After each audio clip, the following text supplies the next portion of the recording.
উত্তরাঞ্চলের এক মুখরোচক জনপ্রিয় খাবার এই আটা ঘাটি। আমাদের জেলা গাইবান্ধা সহ এর আশেপাশের জেলাগুলোতে এই খাবারের প্রচলন বহুগুণ। তো কিছু বছর আগেই এই খাবারটি সচরাচর আমরা দেখতে পেতাম যে কলার পাতায় সুন্দর করে কলার পাতায় কেটে সেখানে এই খাবার এবং ভাত দেওয়া হইতো মজলিস সমাগমে।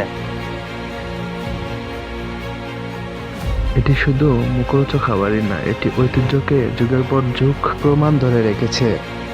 অবাক করা এবং বিস্ময়কর বিষয় হলো এই খাবার যখন